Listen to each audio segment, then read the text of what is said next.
History doesn't take holidays. Even on Valentine's Day. Even on President's Day. Even on the quiet middle date in between. While we exchange cards, buy flowers, or enjoy a long weekend, history continues doing what it always does. Shifting power, testing ideals, exposing contradictions, and occasionally reminding us what love and leadership actually cost. This is Draven's Den.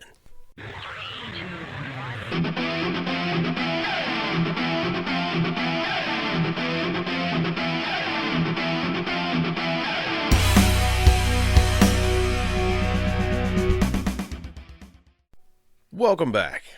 This weekend, love, loss, and leadership share the same calendar.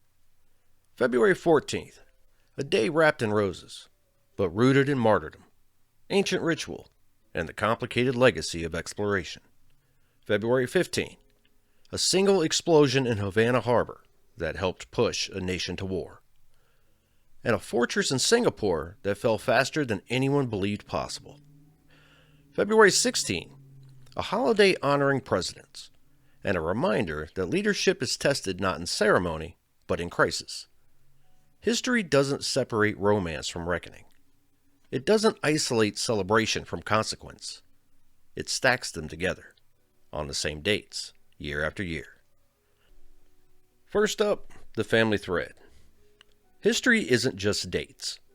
It's decisions that echo. In our upcoming episode, we sit down with Mandy Curo to tell the story of her grandfather, Charles Charlie Curo, Borona tribal member, Army Air Corps radioman, husband, father, and witness to history from the sky. He served aboard Colonel Doolittle's aircraft during World War II and flew over Japan in the aftermath of Hiroshima and Nagasaki, later describing what he saw simply as blackness. But the war was only one chapter.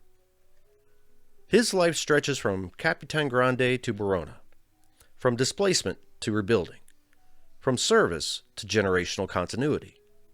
Keep your ears peeled, because that episode isn't just about war. It's about legacy. Now, February 14. On February 14, 1779, Captain James Cook was killed in Hawaii during a conflict with native Hawaiians. Cook's voyages reshaped European maps on the Pacific. They expanded trade routes. They expanded empires. But they also marked the beginning of intensified colonial disruption for indigenous peoples across the region. Valentine's Day, a holiday about connection, and a reminder that discovery always depends on who's telling the story. And 1943, during the Pacific War, an air battle over Bougainville became known as the St. Valentine's Day Massacre. It marked the first recorded combat use of the Vought F-4U Corsair by the U.S. Marine Corps, a debut of one of America's most iconic fighter planes.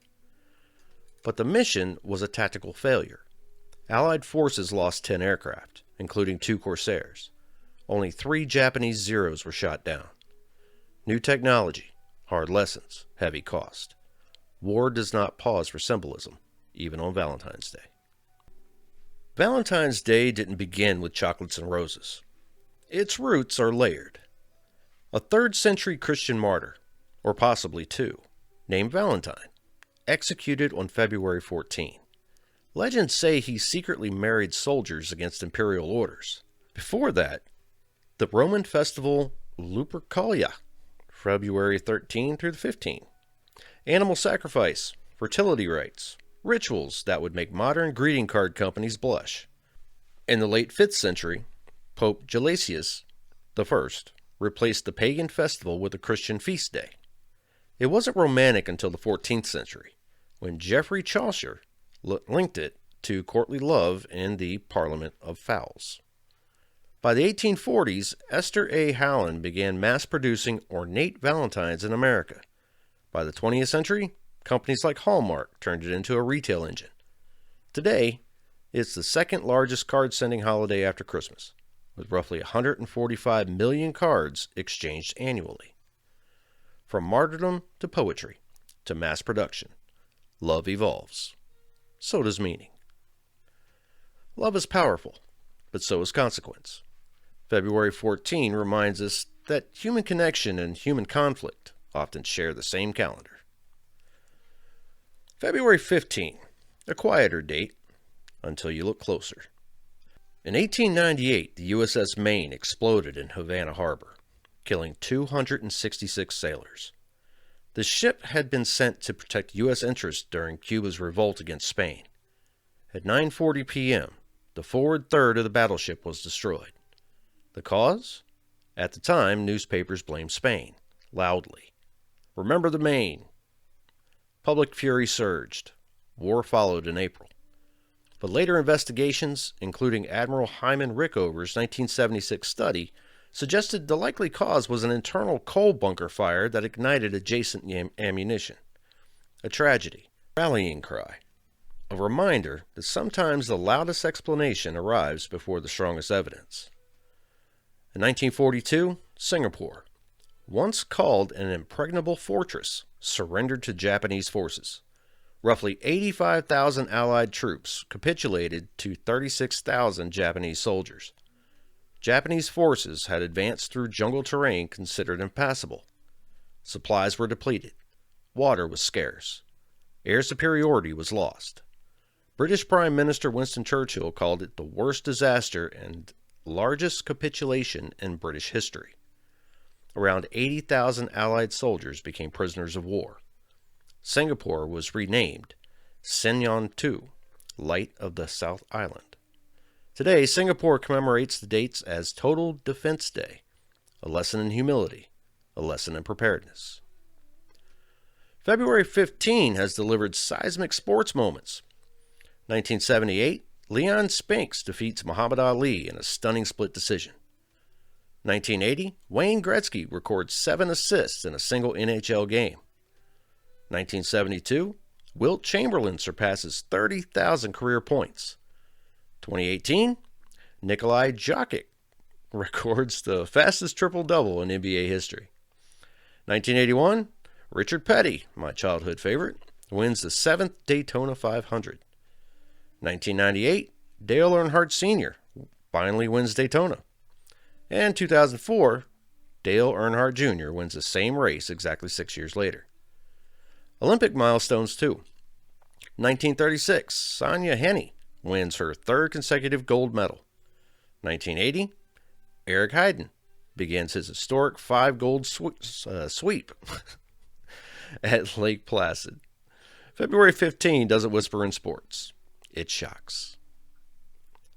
February 15 teaches us about momentum, how quickly nations can shift from peace to war, how fragile assumptions really are, and how sometimes the loudest voices win before the evidence arrives. Now, February 16, President's Day, a holiday about leadership. But leadership deserves examination, not just applause. President's Day began as a tribute to George Washington.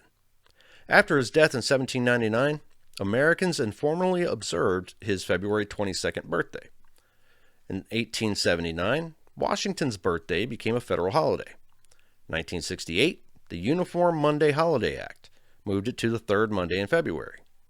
Though federally it is still officially Washington's birthday, retail campaigns in the 1980s popularized the broader name President's Day. It now sits between the birthdays of Washington and Abraham Lincoln, a holiday that evolved like leadership itself. Now, February 16, 1804, Lieutenant Stephen Decatur led a daring nighttime raid in Tripoli Harbor. The captured USS Philadelphia had fallen into enemy hands. Disguised as a merchant vessel, Decatur and 74 volunteers boarded the ship in silence. They overwhelmed the guards, set the ship ablaze, escaped without a single fatality.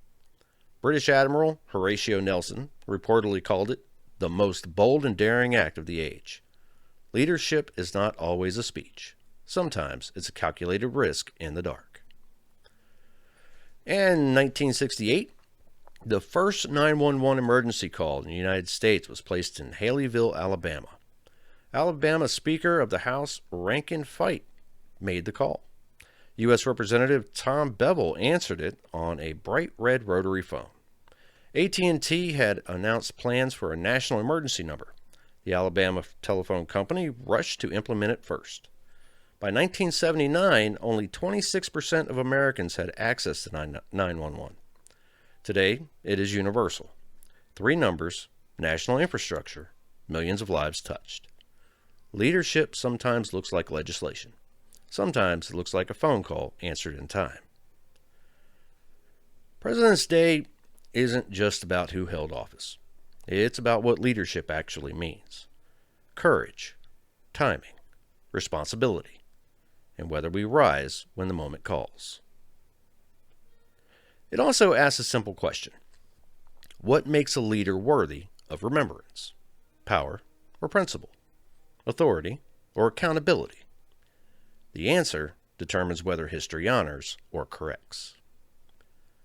3 days. Valentine's Day, where love and consequence share a lineage. February 15, where momentum can tip nations toward war or greatness. President's Day, where we're reminded leadership is more than a title. History doesn't wait for us to feel ready. It simply arrives. And every date carries more than one story. As we close this weekend, remember, the calendar isn't random. It's layered. And next week, we open another thread. The story of Charles Charlie Curo, from Capitan Grande to Verona, from the Pacific Theater to generational legacy. Until then, stay curious, stay grounded, and keep listening for what history is really saying.